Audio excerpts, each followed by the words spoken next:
Vamos a orar para iniciar la escuela dominical.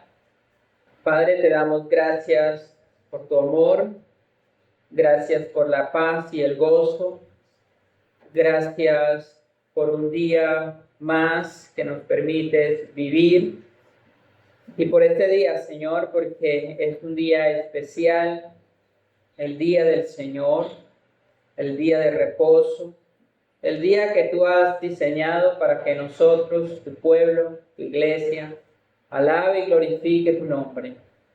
Te adoramos, te glorificamos y te exaltamos. A ti sea la gloria por los siglos de los siglos. Dirígenos, guíanos, háblanos en esta mañana. Escóndeme detrás de tu cruz. Habla tú a través de mí. Prepara la mente y el corazón de mis hermanos para que puedan estar atentos al consejo de tu palabra. En el nombre de Jesús. Amén.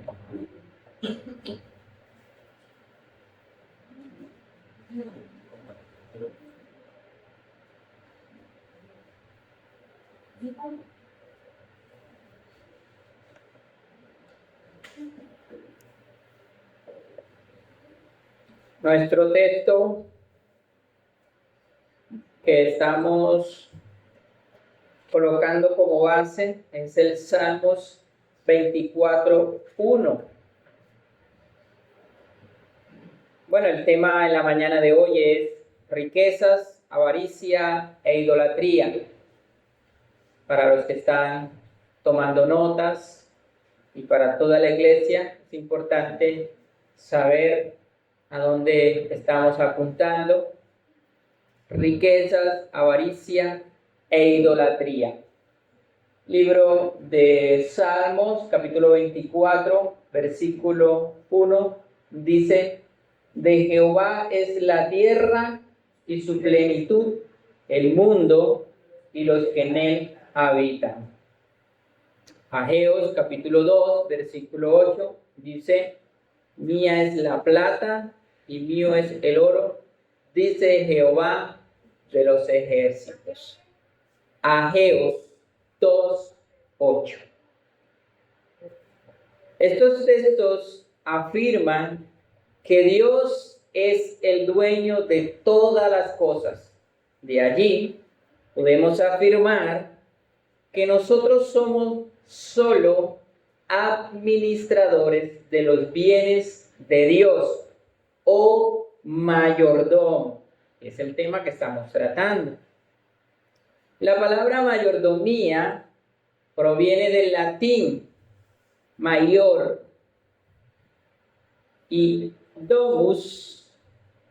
Mayor, domus, son dos palabras. Mayor significa mayor o el principal y domus significa casa. Así que mayordomus significa el principal servidor de la casa. Eso es lo que significa en latín. ¿Cuál es la casa? En este caso, para la iglesia, para los cristianos, la casa es toda la creación. Dios es el dueño de todas las cosas. Estamos enfocados en el tema de que Dios es el dueño de la casa, de la creación, y nosotros somos entonces los administradores de la casa. Es decir, nosotros somos sus mayordomos. Cabe aclarar que la mayordomía no es solo manejo de dinero, sino la gestión responsable de todo lo que se nos ha confiado.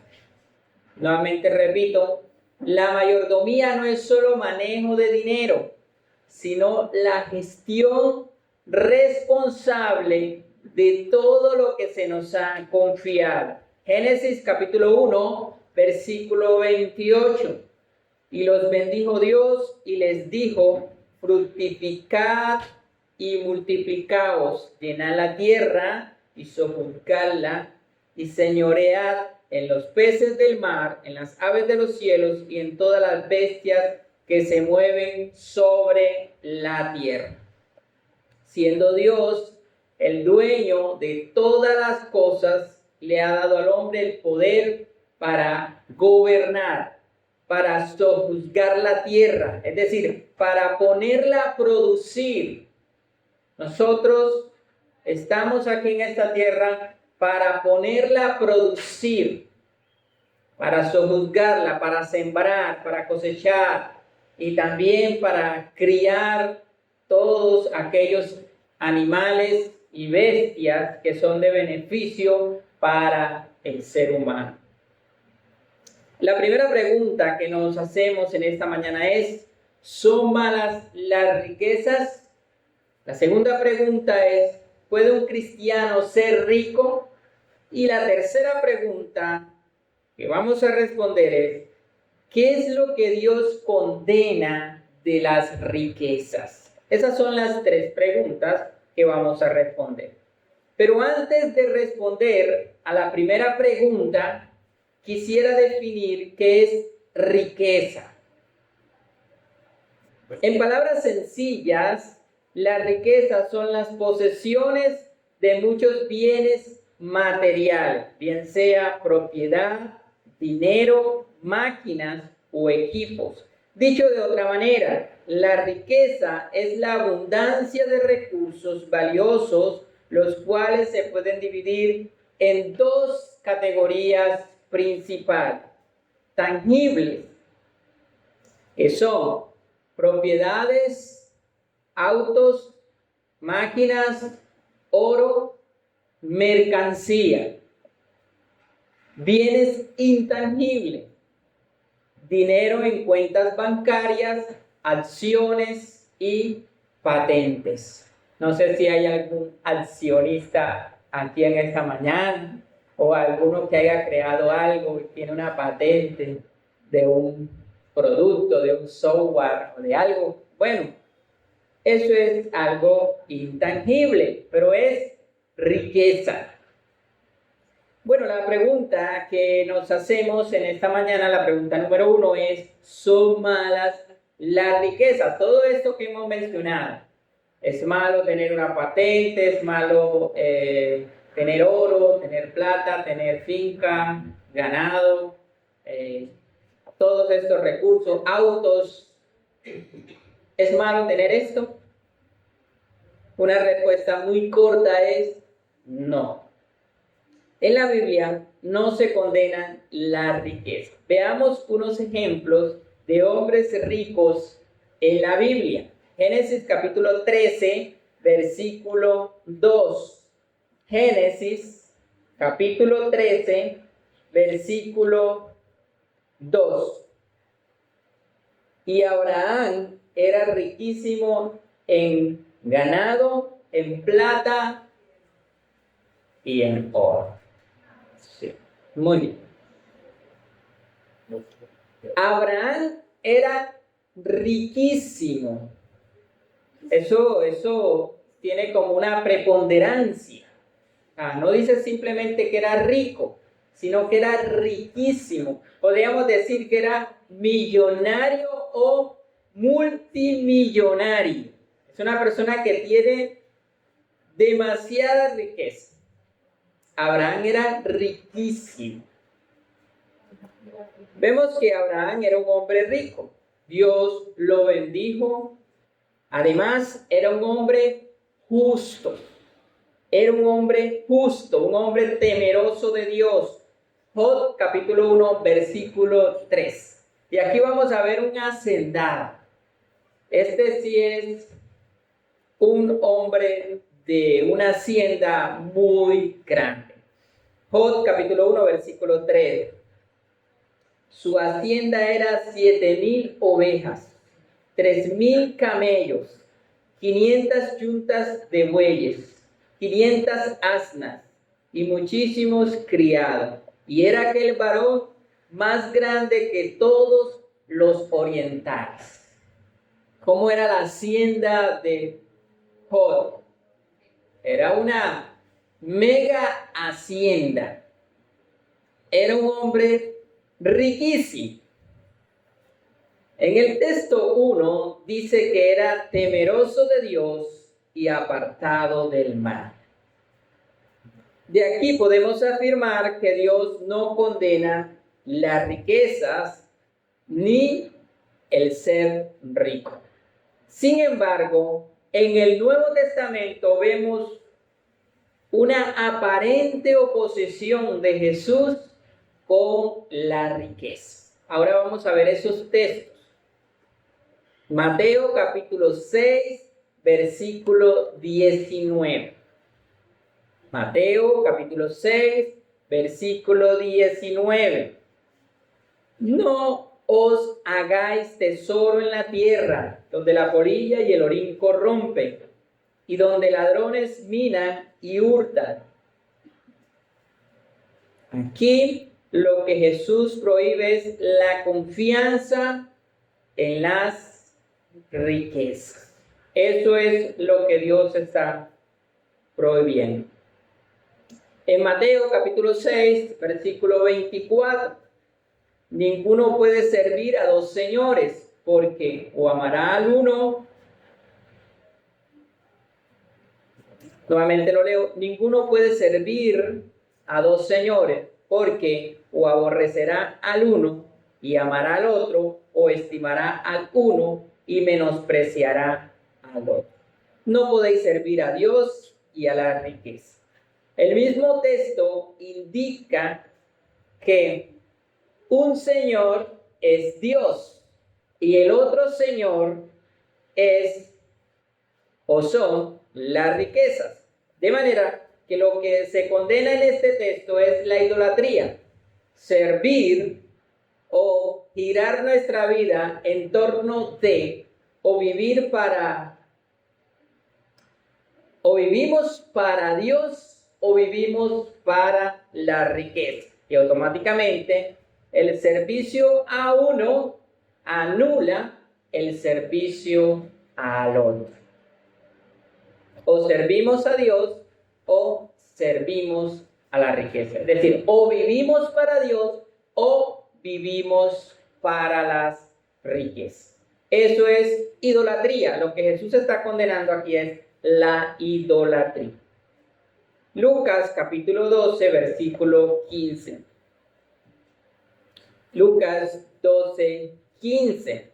Les dijo, mirad y guardaos de toda avaricia, porque la vida del hombre no consiste en la abundancia de los bienes que posee. Aquí Jesús condena la avaricia, la acumulación de muchos bienes como un fin en sí. Es decir, el propósito de algunos hombres de acumular riquezas, y ese es solo su fin. No tienen un fin mayor que tener muchas riquezas. Y su vida gira en torno de la acumulación de riquezas. Eso es avaricia. Lucas 18, 22. Lucas capítulo 18, versículo 22. Jesús, oyendo esto, le dijo, aún te falta una cosa. Vende todo lo que tienes y dalo a los pobres y tendrás tesoro en el cielo. Y ven, sígueme. Entonces él, oyendo esto, se puso muy triste porque era muy rico. Al ver Jesús que se había entristecido mucho, dijo, cuán difícilmente entrar en el reino de Dios los que tienen riquezas, porque es más fácil pasar un camello por el ojo de una aguja que entrar un rico en el reino de Dios. En primer lugar, este texto enseña que perfecto solo hay uno, Dios. Y en segundo lugar enseña que ninguno puede guardar los mandamientos de Dios de manera perfecta. Este hombre confiaba en que había guardado todos los mandamientos, pero Jesús le hace entender y le hace ver que no, eso es imposible. Nadie puede guardar los mandamientos de Dios de manera perfecta y fiel. Tercero, no podemos ganar la salvación por obras. Eso lo enseña el texto. La salvación no se gana por obra. ¿Qué debo hacer para ser salvo? Él pensaba que podía hacer ciertas cosas para ser salvo. No se trata de lo que nosotros hagamos, se trata de lo que Cristo hizo. La confianza en la obra de Cristo. Cuarto, no podemos amar más las riquezas que a Dios. Y este es nuestro punto. Si nuestro corazón está en las riquezas, entonces vamos a rechazar a Dios. Y lo que Jesús está haciendo con este hombre es probando su corazón. Él estaba mirando si realmente lo amaba a él o su corazón estaba puesto en la riqueza. Y vemos que dice que se fue triste porque tenía muchas posesiones. Su corazón estaba allí en la riqueza. Con esto demostró que amaba más las riquezas que a Dios. El problema de tener las riquezas o el problema no son las riquezas. El problema es cómo administramos las riquezas. Si nuestro corazón está en las riquezas, entonces la persona termina desplazando a Dios y colocando las riquezas como su Dios. De manera que las riquezas terminan reemplazando a Dios. Todos estos textos que hemos citado no están en oposición con las riquezas. Simplemente nos llevan a tener un corazón centrado en Dios. Ninguno de estos textos están en oposición con la riqueza. Jesús nunca dijo, son malas las riquezas. No. Lo que él enseñaba era amar más a Dios que a cualquier otra cosa. De hecho, cuando él dijo, y cualquiera que no dejare padre, mujer, hijo y aún su propia vida, no puede ser mi discípulo, no estaba diciendo que ahora debían olvidarse del padre o de la esposa o de los hijos. Lo que estaba diciendo era que debían y debemos amar más a Dios que Dios debe ser el primero en nuestra vida. Es decir, el problema no son las riquezas, el problema está en el corazón, que teniendo la riqueza se olvida de Dios. El corazón es la raíz del problema. Ahora nos hacemos una pregunta. Bueno, entonces para solucionar ese problema debemos hacer un voto de pobreza para no caer en el pecado de la avaricia. San Francisco de Asís fue un fraile que propuso el voto de pobreza. Él era un hombre hijo de un amo, de un señor adinerado, es decir, su familia era de muchos bienes, pero él propone de despojarse de las riquezas, de sus bienes, y hacer voto de pobreza para servir a Dios mejor. Y él estaba apoyándose en uno de estos textos o en varios de estos textos que hemos citado, y uno de esos textos era el texto de Lucas, donde nos habla del joven rico. De Jesús le dice, anda, vende lo que tienes y dalo a los pobres. Bueno, muchas personas han entendido esto de manera literal y piensan que cuando llegan al Evangelio tienen que vender todo y darlo a los pobres para poder servir a Dios. Esto no es lo que el texto enseña. Esto no es la enseñanza del texto. Esto no es la enseñanza de Jesús. La enseñanza de Jesús es dejar de confiar en las riquezas, dejar la idolatría y poner la confianza en Dios. Entonces, San Francisco entendió que para poder servir mejor a Dios con mayor libertad, tenemos que ser pobres o despojarnos de todo. Pero nuevamente, ninguno de estos textos aprueban que para ser cristiano hay que ser pobre. Las riquezas no son malas en sí mismo. Ser rico no es pecado. Pecado es poner el corazón en las riquezas. Ese es el pecado. Poner nuestro corazón, nuestra confianza y depender de las riquezas y dejar de depender de Dios. Allí respondimos nuestra primera pregunta. ¿Son malas las riquezas? ¿Cuál es la respuesta? No, no son malas las riquezas. Ahora, la segunda pregunta. ¿Puede un cristiano ser rico? Creo que automáticamente y lógicamente por la primera respuesta, entonces se responde la segunda. Sí. Por supuesto que sí. Mi hermano, si Dios te da riqueza, sirve a Dios con tu riqueza. Sirve a Dios con tus bienes. No tienes que darlo todo a los pobres para poder ser cristiano.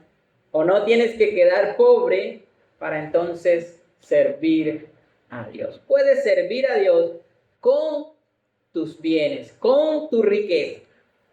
En la parábola de los talentos, el tema principal es el reino de Dios. A cada uno Dios le da recursos, capacidades, y un día Dios le va a llamar a cuenta por estos dones, talentos, capacidades que Dios le ha dado. Dios lo va a llamar a cuenta. ¿Cómo administró eso? En el texto, los talentos son dineros, es moneda, es algo económico. Dios a cada persona le ha dado de manera particular unos recursos económicos. A unos más y a otros menos. Pero a cada uno Dios le ha dado recursos, le ha dado bienes. Y cada uno debe administrar los bienes que Dios le ha dado. Sean pocos o sean muchos.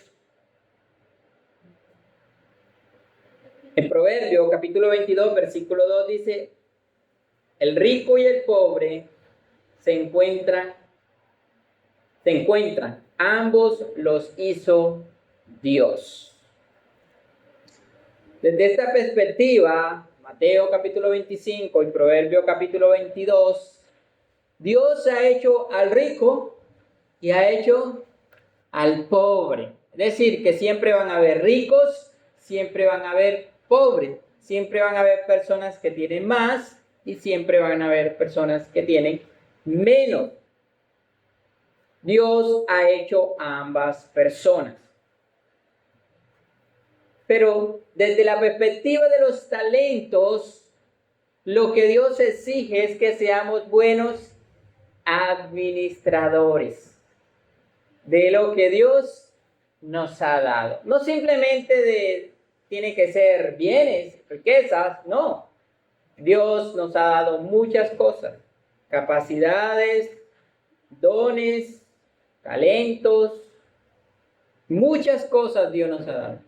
Y debemos ser buenos administradores de todo lo que Dios nos ha dado. De manera que para ser cristiano no debemos ser exclusivamente de una élite. Es decir, para ser cristiano tenemos que ser pobres. No, no, no. O para ser cristiano tenemos que ser rico o de estrato medio. No. En la iglesia pueden estar los ricos, los pobres, estrato medio y aún bajo. Todos. No hay una élite especial. Dios recibe a todas las personas, ricos, pobres, todos son hijos de Dios al venir a la fe y entregar su vida a Cristo. Primera Timoteo capítulo 6, versículo 17. ¿Cómo deben administrar entonces las personas ricas cristianas las riquezas? Dice, a los ricos de este siglo manda que no sean altivos, ni pongan la esperanza en la riqueza, las cuales son inciertas, sino en el Dios vivo,